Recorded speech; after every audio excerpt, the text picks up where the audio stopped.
industry with its solutions for advertisers and agencies. Founded by industry veterans in 2008, the company is fundamentally changing the performance marketing landscape.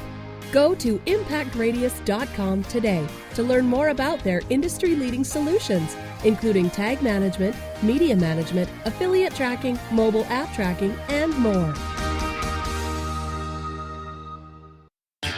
Affiliates make more money from your audience promoting Mtelligence. Mtelligence provides small businesses with the tools to engage, encourage, and measure customer satisfaction in real time with custom mobile surveys, rewarding participation with mobile coupons, while simultaneously building opt-in, SMS, and email marketing solutions. Take advantage as an affiliate by promoting the Mtelligence free trial offer and earn up to $20 per transaction. Join our affiliate program at mtelligence.co.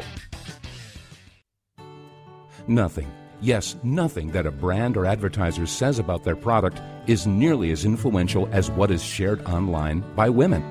She Is Media is a unique and one-of-a-kind community designed to embrace women bloggers and their ability to share their story and drive the moment of intent. Join the Sisterhood of Sharing at sheismedia.com and make money recommending products and services that matter to you. Join sheismedia.com. It's time now for more Chaos Makes Sense.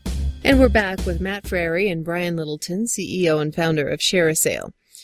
So, Brian, in talking about the Amazon tax or the Nexus tax, what states specifically are kind of the battleground for this area?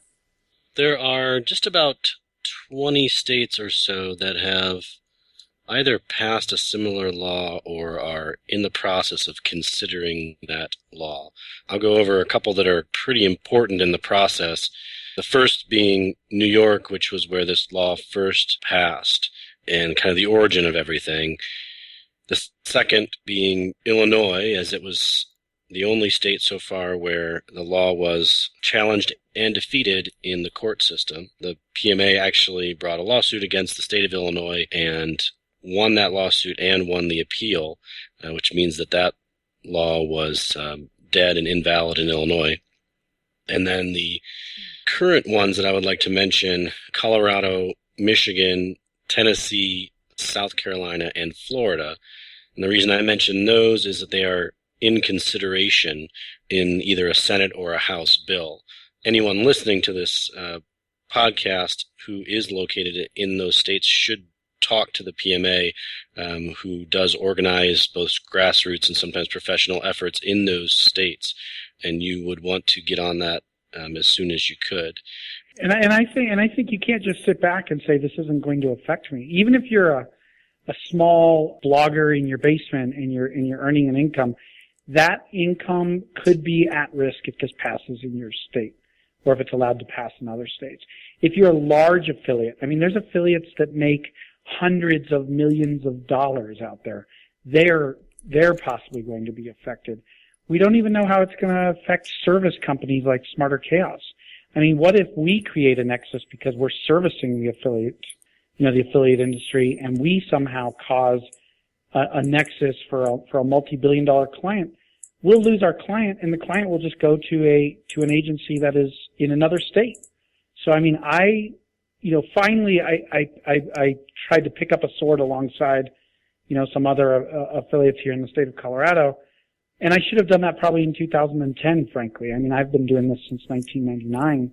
And I really, the first time around said, that doesn't really affect me. I don't understand it. I don't really get it.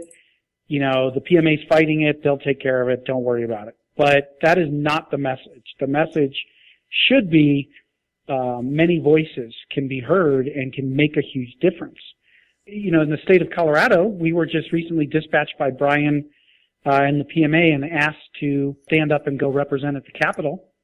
And, we sat on the floor of the House Finance Committee and, great representation from Prosperate, eAccountable, Smarter Chaos. There was individual bloggers such as, Jen Goody. We just had a great representation there. Janine Crooks from Affiliate Window. There were so many good people that showed up. And, at the end of the session, you could almost watch the legislators' faces as they thought, oh my gosh, one more affiliate standing up to talk about, how this is going to affect them. And you could see it was banged into their head. But if not that, we did hear a comment where they said, at least we know affiliates will show up if we try to tax their industry. So, I mean, it's a very effective thing to just show up and pay attention. That's a really good point. And, one of the reasons the impact is so strong there is that, like I said, most legislators don't understand the bill itself.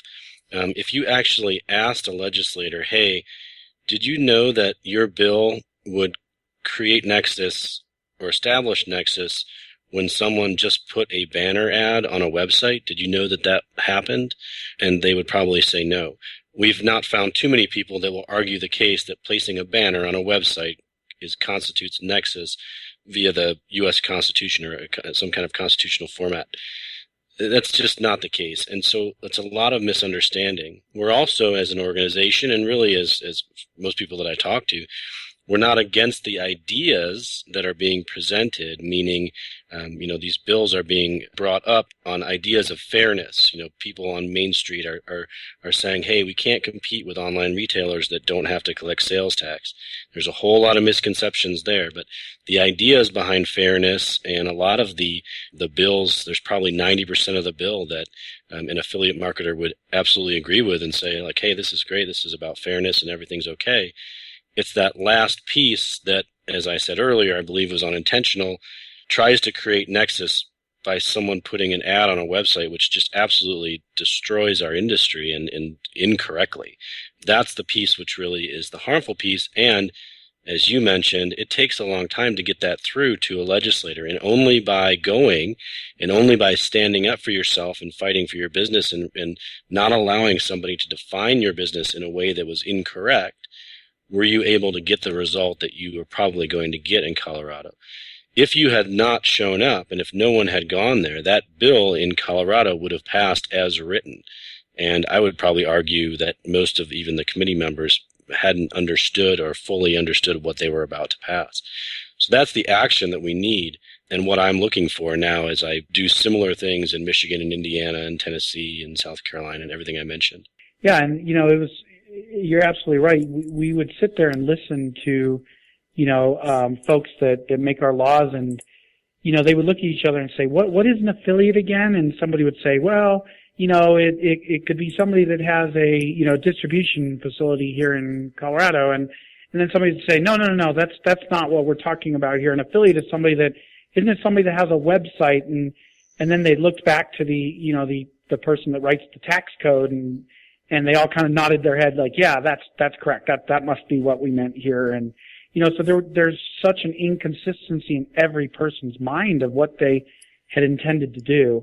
And, it's not their fault. It just means that we need to do more education. And, that's what the PMA is set up for. That's what joining the PMA has to do, with this conversation. And, if you've got an organization that is affiliate based, you've got to come together with everybody else in the industry and stay top of mind with the legislators. And just to give a scope of how big this could be, Brian, do you have any recent numbers on how big the performance marketing industry is? I know it's in the billions.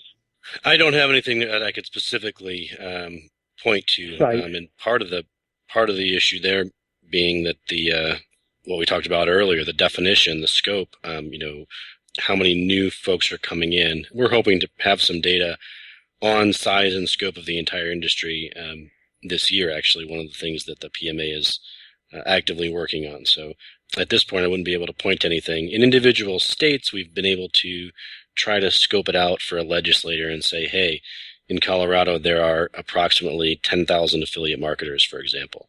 In Florida, there are approximately 35,000 affiliate marketers.